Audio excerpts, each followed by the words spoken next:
disorder, or would you simply put meth-induced disorder?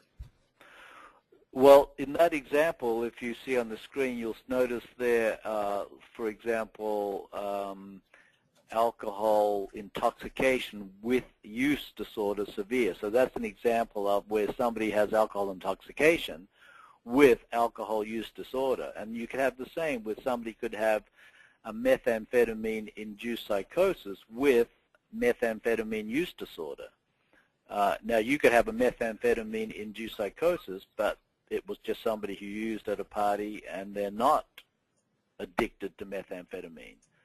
So if you have a patient who does indeed have disease of addiction with methamphetamine use disorder and also shows up with methamphetamine-induced psychosis, you would put down both diagnoses, because that would be clear that this is not just a sort of one-time event. This is a part of an ongoing addictive course of illness.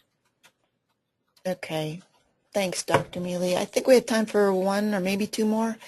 Yeah, we have about 5 minutes. Okay, great. Yeah. This might refer to a previous diagnosis, but the question is, where is loss of control in the criteria? Well, it's not in the criteria, loss of control. That is one. Well, it's loss of, that term loss of control isn't there, but actually if you look at the actual criteria themselves, a couple of those criteria relate to loss of control. For example, let's get the list here.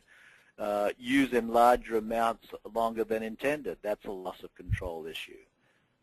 Desire or unsuccessful effort to cut down. You know, you say, I'm just going to drink 2 and you end up drinking 10.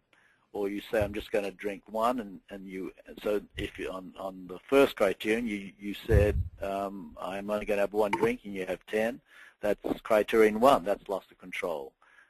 You said I'm going to be able to cut down from 6 to 5 and you can't do that, that's criterion 2, that's a loss of control issue. Even number 3, a great deal of time spending using or recovering, you know, you're really not in control of your life and how you are functioning, because now it's affecting, you know, your how you time manage, because you're trying to get the drug all the time or you're trying to recover from it. So many of the criteria of the 11 really have to do with loss of control, in the sense that I'm not showing up to work because I'm drinking or hungover.